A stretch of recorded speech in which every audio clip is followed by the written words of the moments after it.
So, morning everyone. Thanks for joining us today. A little bit of housekeeping. We're expecting this session to be around 45 minutes or so, which should hopefully leave plenty of time for questions at the end. Before we start, though, I need to mention that this session is being recorded, and everyone who has registered will receive a link to the recording shortly after we've finished today. And as I mentioned, of course, if anybody has a question, please pop that into the chat as we go, and we'll have some dedicated time towards the end of the session to try and cover off as many of the points as possible. So let's jump straight into it.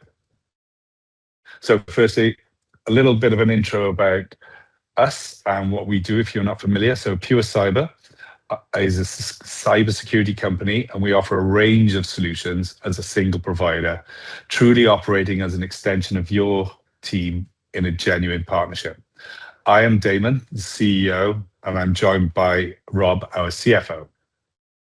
Morning, everyone. From my point of view, cyber is one of those topics where boards and finance generally know what matters, but it's not really obvious to us what good investment looks like.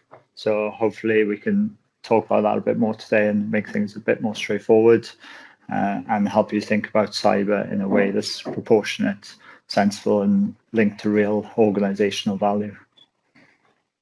Rob has got an interesting two-sided view to this as well. So previous to working at PureCyber, he was working for a client of PureCyber. So it gives you an interesting perspective, right, Rob? Yeah, exactly. I've seen both sides where I've kind of been the decision maker into where we spend our money, and obviously now I'm here at PureCyber trying to educate some people on that process as well. Fantastic, amazing. Yeah, it was painful. Right. So I think it's really worth highlighting sort of our experience in this sector as well. So we are social housing specialists. We work with a number of housing organisations of various sizes, and most recently we've started working in partnership with Community Housing Cymru and the Scottish Federation of Housing Associations as well. And in February, PureCyber were named Best Cybersecurity Partner at the Housing Innovation Awards. So we do have a lot of genuine experience and, more importantly, understanding of the pain points of this sector. And it's always worth knowing, I always forget to mention as well, that we're CREST and NCSE certified organisation. So our rough agenda for today looks a bit like this. We're going to talk roughly around challenges, budget mistakes and setting priorities, communicating cyber value, which is so important, and what does good look like. And as I mentioned, we're going to cover off a bit of Q&A at the end as we go. But just before we move into that, I'd like to highlight an up-and-coming event that we've got. So we'll be running an incident response exercise at a venue in Cardiff, where we will take you through a play-by-play of how a cyber attack might look and how you should react. It's going to be exciting. More details will come to follow. And for the people on the webinar today, that's an exclusive QR code that you'll be able to pre-register for the event. So look out for more information to follow on that, but really going to be an exciting day, I would have thought. So cybersecurity, why this matters now? Well, it's quite simple, really. Housing associations are under real pressure. Budgets are tight, teams are stretched, and there is more reliance than ever on systems, suppliers, and digital services just to keep things running.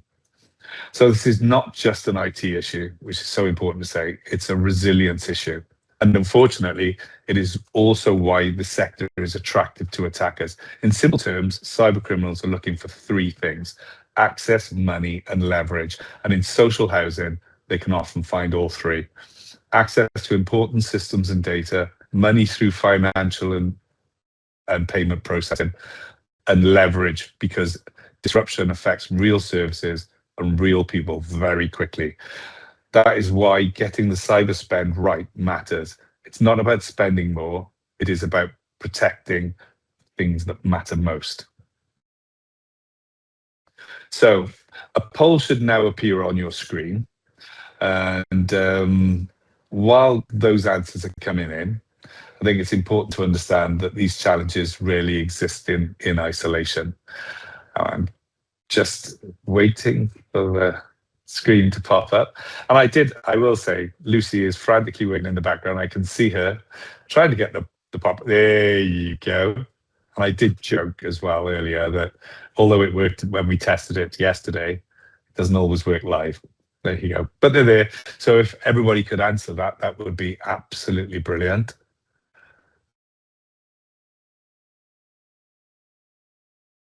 And we should see those stats coming in.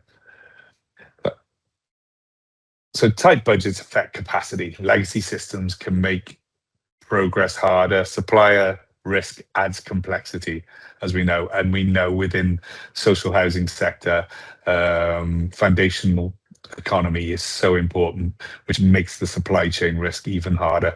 And if the board is not confident in the picture, it becomes harder to make decisions quickly. So for me, the issue is usually not one of these single challenges, it's a combination of them. And that's exactly why prioritization matters. So much because most organizations are trying to improve security in the middle of a lot of competing pressure. So yeah, we can see there the two, which is no surprise, is tight budget and stretched IT teams are the two key areas as they're just changing slightly. Just trying through responses. So we'll leave that on there for a couple of minutes. Anything on there surprise you, Rob? No, I think it's what we talk about quite often. Tight budgets plus stretch teams are kind of the worst two combinations. But as we'll probably cover off in a second, it's actually the combination of all those options coming together that really makes decision making a challenge. And the board confidence piece comes from the knowledge that investment will make an actual difference. Completely right. Yeah, stretch teams, and it only takes a breach or a minor breach to really take those teams that are already stretched and put them under so much pressure. So, the ability to get your cyber right to minimize impact of these types of breaches and attacks, because no matter what you do, you're never going to get rid of risk, right? Risk is always going to be there. So it is a real challenge, and the protection of those teams, they run lean, and it is so important, and tight budget is important. Anyway, I think we'll move on to the next slide and discuss these, but yeah, it was really good insight there. Thank you for everybody who clicked on that. So as we said, from what I see, the biggest challenges in social housing right now are actually quite consistent. The first is the limited budget, as was obviously shown there. Cyber matters, but it is competing with a lot of other very real priorities across the organization. The second item is capacity. So the team's capability, internal teams, as we just said, are often overstretched. And even when they know what needs attention, they don't always have the time or specialist resource to move as quickly as they would like. And this is really important as well, because you're expecting your IT teams to be experts in your infrastructure and your environment. Now, that's not necessarily cyber capability and cyber skill, because as Rob, and we've talked so many times, there is a clear division from the configuration and the maintaining and running of an IT environment to the auditing, testing, and everything else that goes on with the cyber protecting and understanding the risk point of view. So they're two completely different skill sets, and asking, an already stretched IT team to have the capacity to be able to do that is just impossible. Yeah, I'll just add that it's a bit like in finance. We have tax experts, we have audit experts. Not everyone's a generalist, and when it comes to cyber, you can't always afford to have a generalist doing those elements too. Exactly right. And supplier risk is so important, as I just mentioned on the other slide. Foundational economy. Housing associations rely on a growing number of third parties, platforms, and external relationships, and that naturally widens the risk. I mentioned earlier about the Housing Innovation Awards as well, but we were at the housing event as well. And it was really interesting. There was 51 suppliers there. We were one of those, obviously, and we were, talking to organizations about cyber risk. And there was organizations there from every type of supply chain, so from remote lock doors to windows to everything else in between. And I did a bit of research after we came away from it, and less than 25% of the companies that were presenting there and supplying to housing associations had even Cyber Essentials Plus. So it's really interesting that the housing associations, social housing, are working on the back foot already with suppliers, and that's general national suppliers rather than the foundational economy. So supply chain is a huge issue. We're fully aware of that, and obviously then the legacy systems has been a problem for a very long time. It's not confined to social housing, but it is definitely a problem within social housing. And a lot of organizations are trying to balance older environments with newer cloud services. And that can only make security harder to manage in a joined up way. And then obviously board confidence. So boards want to do the right thing. They need a clear view of where the risks really sit, what matters most, and what good investment looks like. And we'll get some wise words from Rob around that at the moment in a few moments. But for me, that is a real picture. It's not that organizations do, okay, we know that. We know how much social housing organizations worry and are concerned and invest in cybersecurity. It's about trying to make good decisions in a pressured environment with limited headroom and a lot of competing demands, I think. So you're glad to know you're going to hear more from Rob than me now as we move forward. So I think one of the reasons cyber can be a difficult conversation is because it often gets treated as though it sits off on its own somewhere. But in reality, it is competing with everything else going across the organization. It sits alongside housing quality, compliance, staffing, resident services, transformation, operational improvement, all of it.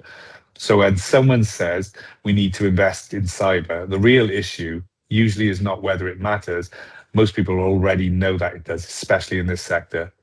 The real challenge is deciding what to invest in, why now, and how to be more confident that it is actually worth it.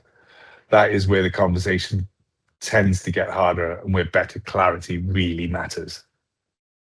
Yeah, that's exactly it. From a board perspective, like we've said, the challenge isn't whether cyber matters. Most people accept that now. The hardest part is working out whether the spend that's being proposed, either from your IT director or IT manager across the business, whether that spend is proportionate and likely to reduce a real risk. And kind of understanding that real risk is the challenge. Asking some of those questions that are on the slide. On the board ask side of things. So if those questions aren't clear, it becomes much harder to make a good decision. And often that leads to some pain points when finance are challenging back on things.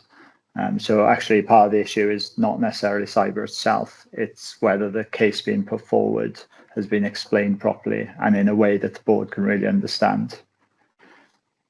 Yeah.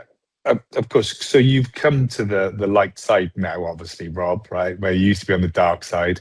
What was in your previous, and obviously you get much more of an insight into the value of cybersecurity. And I know we've talked about this at length before as well. But so what did you see as when spend came to the board and you were making the decision? What did they tend to lack the most? Where was the lack of understanding from the board's point of view? Yeah, I think the lack of information around those questions really, and kind of clear answers on, what risk does this actually reduce, and what's the business impact if we don't reduce this risk and something happens.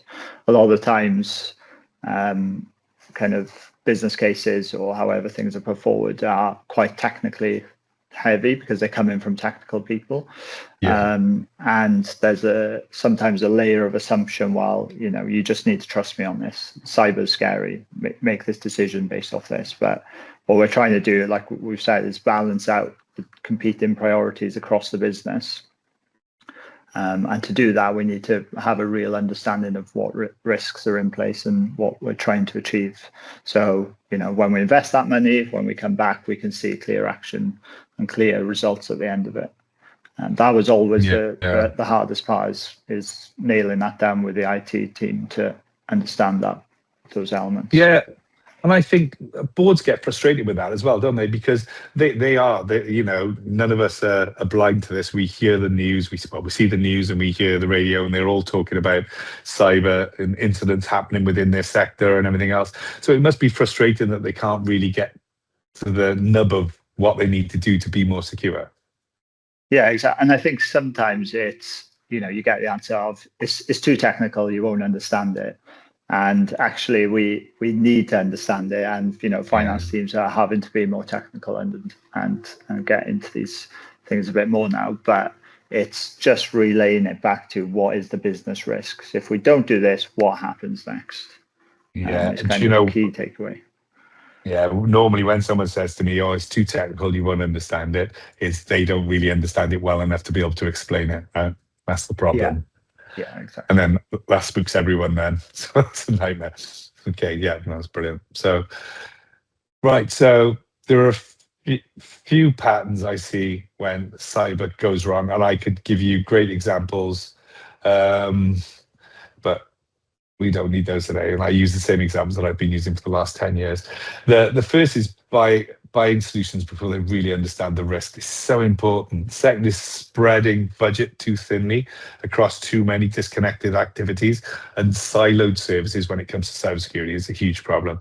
The third is focusing too much on passing an audit or ticking a box rather than actually improving resilience. Again, we've seen that. I would strongly say we do not really see that in the social housing sector.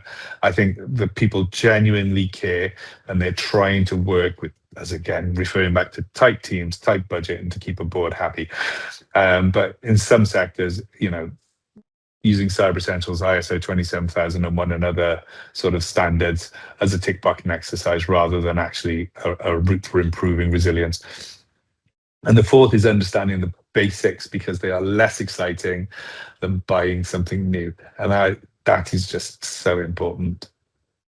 Yeah, exactly. And when we see that happen, when we see these mistakes happen from a commercial and finance perspective, what you often see is that leads to duplicate spends, weak prioritization, and just unclear return. So you end up in a position where the board can see, right, we've spent a good chunk of money now, but there's no reassurance. They don't feel reassured the cyber is something that they've tackled or has been actually improved. And like I've just said, in terms of the business case, that usually means that the investment then hasn't been tied back to a case that clearly identifies risk reduction or resilience or business impact. Yeah, and that's a really important point because a lot of organizations are not underprotected because they haven't done anything. They're underprotected because what they have done is fragmented. I mean, we see so many organizations that will take siloed services. So, for example, they may use an endpoint protection solution, name any single one of them. And then they may use a pen testing organization. Then they may use an education partner. But I can guarantee you that the company that's doing their pen testing isn't going to pick up the phone and sit and have a chat with the endpoint protection software company, have you seen what's going on with the company and everything? Those disconnected sort of silos absolutely cause huge problems. And we've seen so many organizations fall foul then of the fact that, you've got your endpoint solution and the client clearly thinks that it's being monitored and protected by that organization, but they don't because they think another company that the social housing organization is using is covering it, and you get these gaps in the service. So a fragmented solution is always something that is really management heavy. The organization that has the fragmented services really has to be on top of it, has to have a really sound, strong knowledge of cyber and how those frameworks work and actually how the tools work. We also see a huge problem as well is people never maximizing the total capability of the tools as well. A great example of that, it's not a cybersecurity one, but it's a great example, is Microsoft 365, right? It does so many more things than just Word, Excel, and PowerPoint these days. There are so many services that it runs, but then people seem to just ignore them and go to another solution. So, it's the same with cybersecurity. You may have one product and you're using 10% of it because you like that, and then go out and spend more money on 3 other products when that one product probably can do it all as well. So understanding what you're buying is super important, I think. Sorry, I did waffle on a bit there. Sorry. We've got another poll now, which is nice. So this is well, you can see it. So have you seen or bought cybersecurity tools across your environment without a clear roadmap? Which is really interesting. Be interesting to see what people submit with this.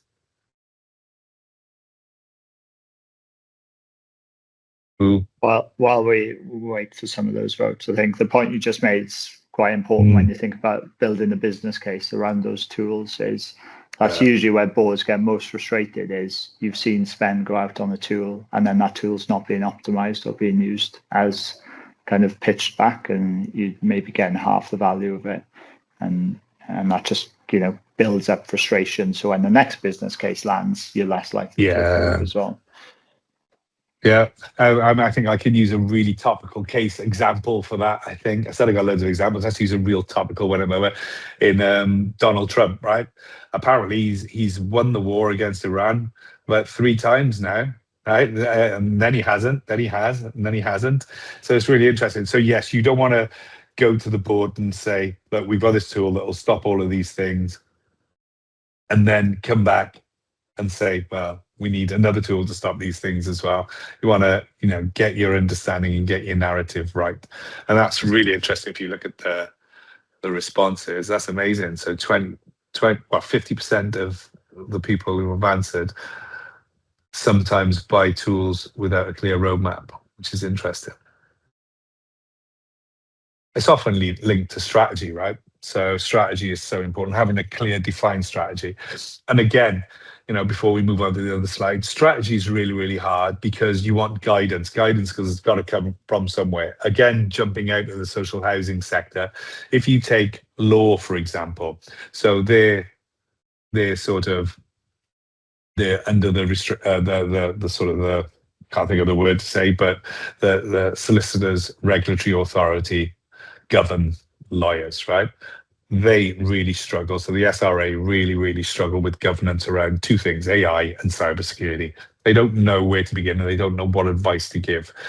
So if you're not getting that guidance and that governance, that can be really, really difficult. But strategy and a clear strategy, like everything, right, Rob? So everything needs a strategy, whatever you're doing as an organization. Yeah, and like just say, it's important that you get that guidance from the expert, and sometimes that's not always within your organization because, like we've said, the IT team aren't always equipped with that specialist skill. No, it's right. And at its highest level, your strategy is going to say, well, what do we want to achieve? What is our goals? What does good look like for us? And then that feeds into everything else, and it really, really helps with the sizing of equipment, which I'm sure we're going to come on to in a moment. So I won't say any more about that. Here we go. So what should come first? Now, this is always a really, really interesting one because I've always been an advocate since day one of working in this sector. It's all about data. That really, ultimately, cybersecurity is about protecting the data that you have. So you want to answer yourself 3 questions. So where is your sensitive data? So what data do you have? And you'll be amazed how many organizations fail to answer that properly. So what data do you have? Where is it? So what infrastructure does it exist on? Is it on someone's laptop? Where is it? And then who has access to it? They are so important because then that will explain to you. So once you know those 3 things, it'll explain to you where your biggest points of failure are. And then once you understand that, you can actually understand the cost of disruption. Because, being able to, I'll give you a very, very, very quick example. We were working with an organization, not in social housing, and we'd had to do it was me. I'd had to do a cyber audit. This was a long time ago when I actually did cyber. I had to do a cyber audit. they just spent £100,000 on building a disaster recovery site. So I did the audit. I knew something was wrong when I said to the IT guys on the Friday afternoon, this weekend, we're going to test the rollover of the disaster recovery site to make sure everything works. And the IT guy said, well, no, we're not going to do that because it doesn't always work. Well, it never works, really. He said it doesn't go very well. So they'd spent £100,000 on something that didn't really work very well in the first place. But as you dig into it, when you looked at the data, what data they have and where is it, it was all cloud-based. So there was really nothing. All they were doing was replicating Active Directory.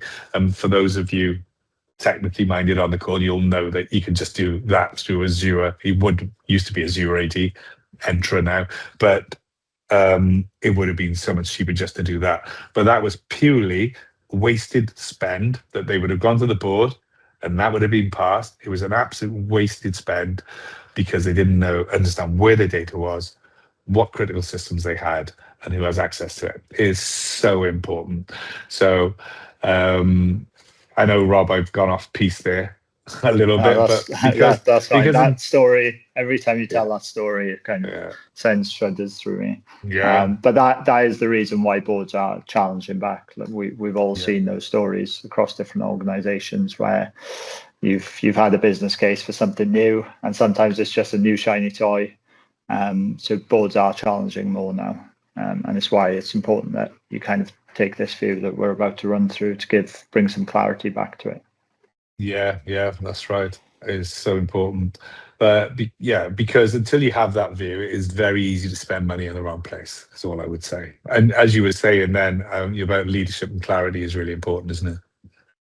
Yeah. I mean, when you take it through those steps you've just said, where is your data? What are your critical systems, etc. That brings clarity to the business case and it links it back to a material risk within the business. You can see at board level, right? If we make this decision now, it covers us for this risk, and that's linked to business revenue, or it's linked to downtime, or it's um, linked to another key deliverable within the business. Yeah. But that's what gives us that differential between reactive spending or spending for the sake of it and actual targeted spending. Yeah, and that's great. Yeah, we don't want to be reactive doing it. Exactly right. That's a great point. So, look, this was conscious we're slowly slipping behind time, so that's my fault. I apologize. This was just I thought a really interesting stat that I thought we would put in. We do a lot of phishing education for our social housing clients, and over a 2-month period we sort of collated the data around it, and that's really interesting as well, because as an organization now with expertise in social housing, we're able to reflect on what good looks like across the sector. And I think as an organization moving forward, that's something we're really looking to bring into our audits, bring into our reports. You may have 100 critical vulnerabilities, but what does that actually mean? We can bring context to that, because you might have 100 vulnerabilities, critical vulnerabilities, but the average across organizations in the UK is 200. So I think over the next couple of months as an organization, we're going to be bringing in a lot of context. And I think that's really important. And one of these is a great example, right? So our average of people, when we do phishing exercises with our clients over a 2-month period with social housing, we had an 8% success rate of people giving us credentials, which is pretty high, right? If you think about it.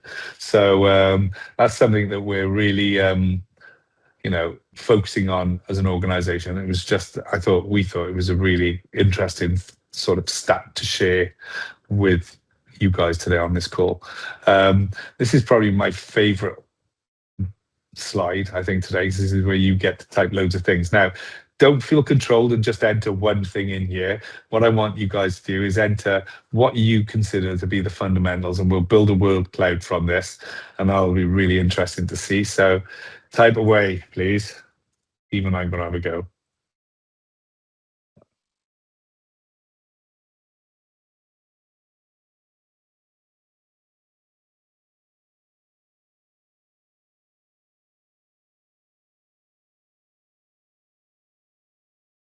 Find these so interesting.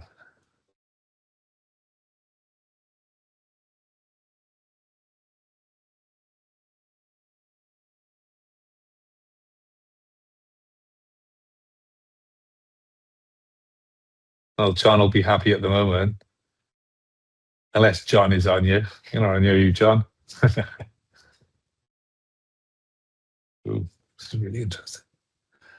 So what Yeah. we gain from this at the moment is there's a lot of. This Ooh, is setting this up quite nicely for our next slide, which is great. yeah. Ooh, yeah.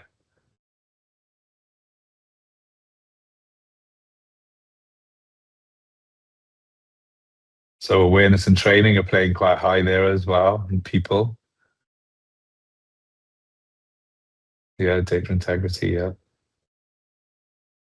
Well, I'm really glad to see governance is still relatively large there, which is brilliant because it is just so important. It is that it's the least exciting part of cybersecurity, but it's the bit that explains risk, and that's all cybersecurity is, right? Is understanding risk.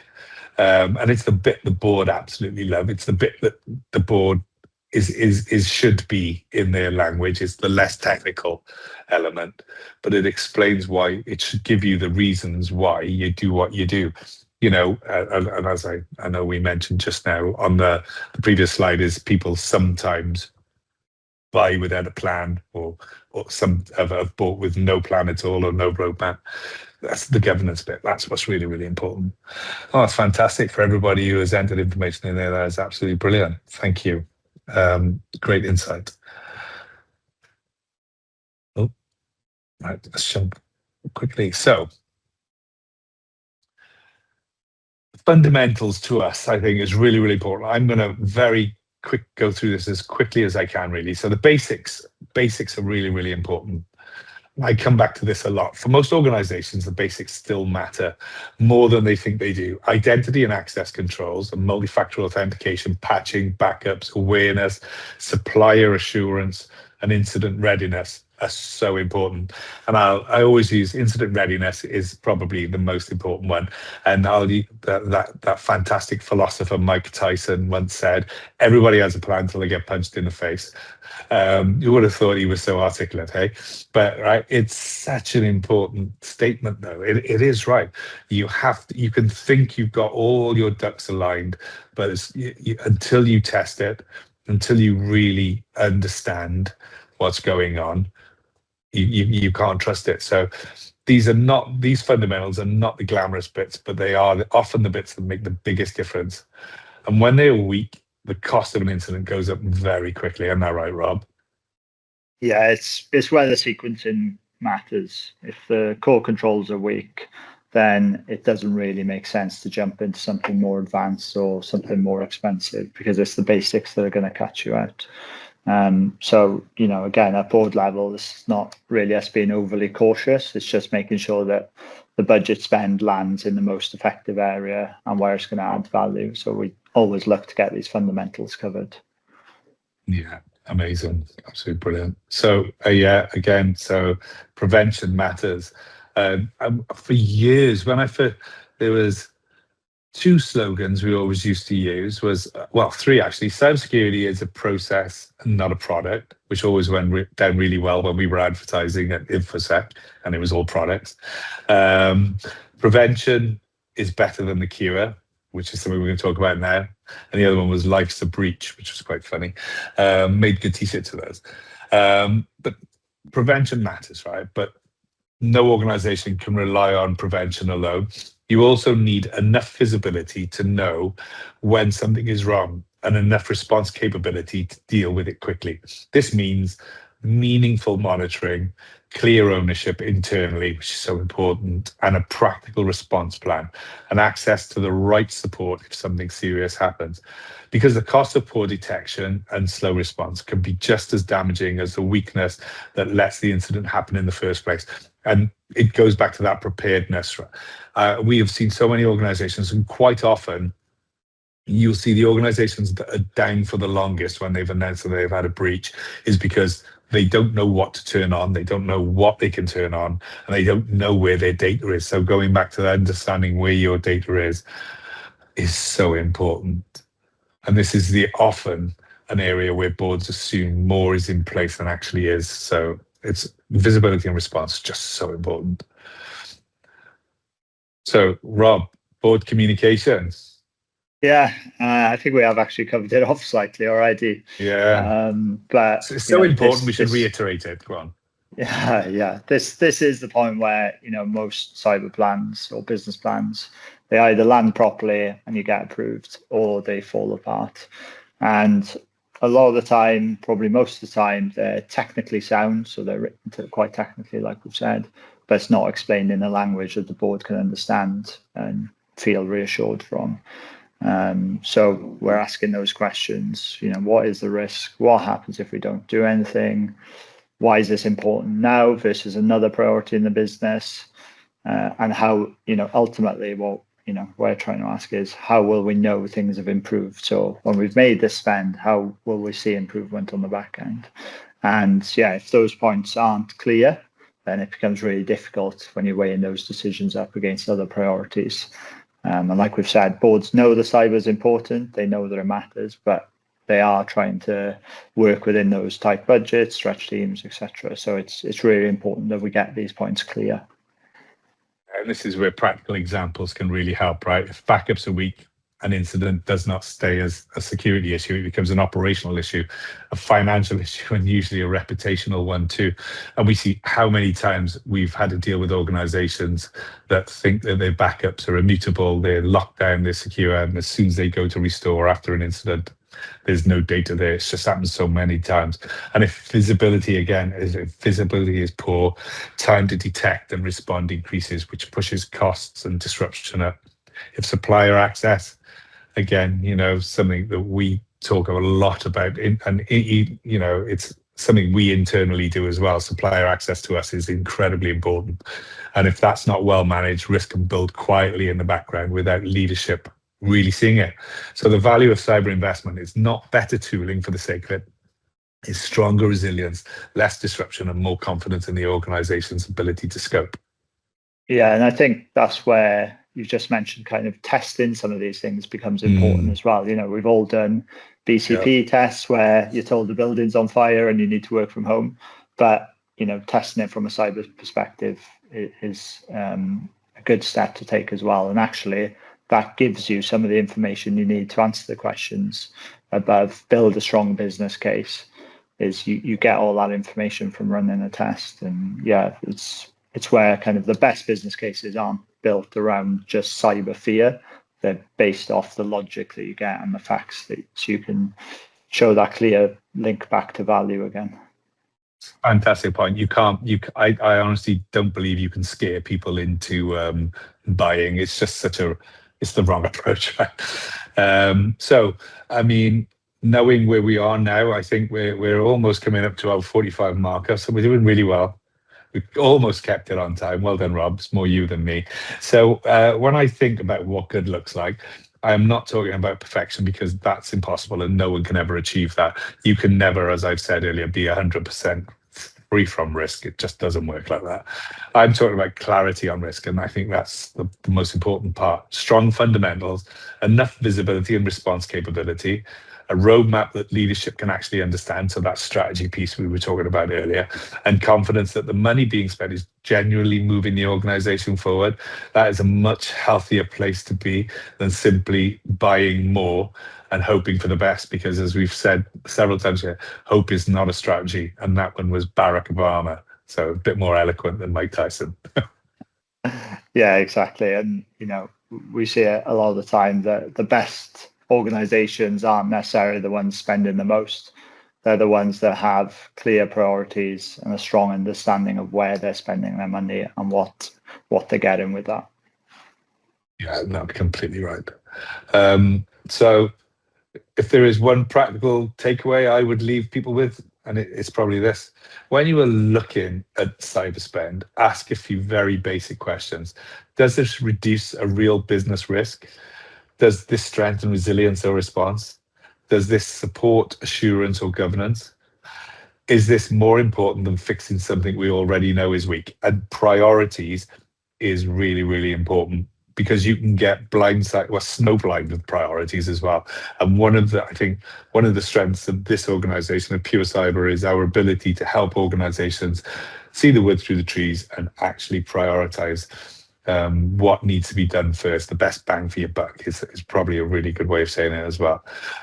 So if you can answer those clearly, decisions get a lot easier. And if you cannot, that is usually a sign that more clarity is needed before more money is spent. Yeah, and like I've said, I reiterate these because it's pretty much how I ask when I've received business cases, and these give the real insights to the board that sensible decisions are being made, and it just moves that conversation from the vague urgency around cyber, and gives a much clearer decision-making process for the board. Absolutely brilliant. And then, so where PureCyber can help very, very quickly, where I think PureCyber tends to help best is by bringing clarity, as I said, structure to the whole process. We help social housing organizations understand where the real risk and the real exposure sits, helping them prioritize properly, helping them validate where current controls are actually doing what they should do, improving resilience, visibility, readiness, and supporting them before, during, and after incidents, which is so important. Working with an organization that already understands where your data is and how you operate as an organization and understands you culturally is so important in the event of something going wrong, rather than a company coming in cold and not knowing exactly what's going on. So the value we bring is not just cyber activity, it's better judgment, better prioritization, and stronger outcomes. Yeah, and as you said, I've been both sides of the fence, and that's what really mattered to me, is bringing all four elements together. And again, when you're trying to justify spend, we can see that actually it's a considered approach that covers not just one small element of cyber. There's a full range of solutions in there. Yeah, and if I was leaving the audience with three things, it would be cyber spend should be tied to business risk, not fear. The basics still matter more than most organizations think, and organizations get better outcomes when cyber investment is prioritized clearly and explained in business terms. And go on, Rob. Sorry, that's you as well. just to add and reiterate my last point, which is it's not about spending the most amount of money. It's about spending it clearly, being proportionate, and understanding the value that sits behind that spend. Yeah, I forgot I was going to say one thing then. And you know what? I haven't been blessed with many things in life, right? I'm not the fastest, I'm not the strongest, I'm not the cleverest, but I've got immaculate timing. Finished dead on 45 minutes. I don't know how it happens. It's not even intentional. It just seems to happen. It's amazing. So after that, let's move on very quickly to, again, I mentioned about the escape room. Really, really exciting event. That's your early code. And obviously you'll have access to this when the guys share the information with you all later. And also we'll sort of sit now and just basically everything we talked through today. If you're looking at next steps to getting clarity over your cybersecurity and where your strengths and weaknesses lie, and the ability to prioritize next steps is really important as well. Our housing association cyber audit would probably be a really solid next step. We look at all the vulnerabilities. Basically, we look across the three pillars of everything that you do as an organization, and our three pillars are the governance, offensive, what can an external attacker see across your organization, to defensive capabilities. And then we bring all that together.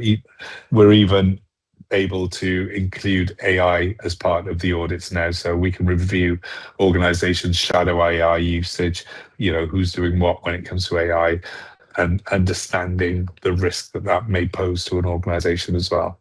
So if you can scan the QR code and send us an inquiry, link is also in the chat. But for now, if there are any questions from anyone, please let us know. Yeah, well, I'll jump into Q&A. But as soon as I jump to Q&A, I'll break everything probably.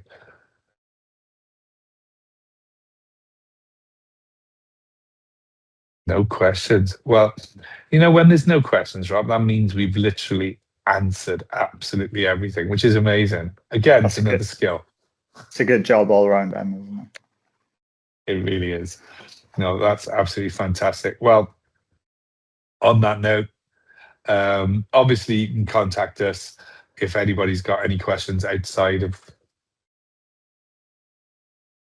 this. That would be amazing and brilliant. Thank you so much, everyone, today for your time, and thanks, Rob. Thank you, Damon. Cheers.